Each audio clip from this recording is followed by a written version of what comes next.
Info for patient. बिस्मिल्लाहिर्रहमानिर्रहीम। मैं doctor मनसब Ali हूँ, प्रोफेसर ऑफ सर्जरी। डॉक्टर अस्पताल में मैं प्रैक्टिस करता हूँ। रोबोटिक सर्जन हूँ बेसिकली मैं। साथ साथ मैं एडवांस लेप्रोस्कोपिक सर्जरी करता हूँ और सारी general surgery, cancer surgery, breast की सर्जरी और कोलन की सर्जरी सारे ऑपरेशन करता हूँ। लेकिन आज जो टॉपिक मैंने चूज़ किया है आपसे डिस्कशन के लिए, स्टूडेंट से डिस्कशन के लिए, पेशेंट की अवेयरनेस के लिए, वो है ओबेसिटी, मोटापा।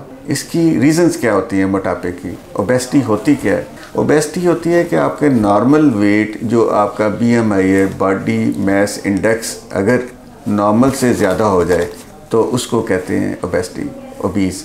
नॉर्मली जो है 23, 4, 5 तक भी हम कहते हैं कि नॉर्मल है। 25 से अगर बीएमआई आपका ज़्यादा होना शुरू हो जाए तो उसको ओबेसिटी कह देते हैं। 35 तक हम इसको ओबेसिटी कहते हैं। वजह क्या होती है? ज़्यादा खाना, हमारी सेडेंटरी लाइफ है, ज़्यादा एक्टिविटी नहीं है। हमारे बहुत सारी फैमिलीज़ में रन करती हैं कि एक फैमिली में जेनेटिक हो सकता है फैमिलीज़ की वजह से, और बहुत सारी चीज़ें हैं जिसकी वजह से मोटापा हो सकता है।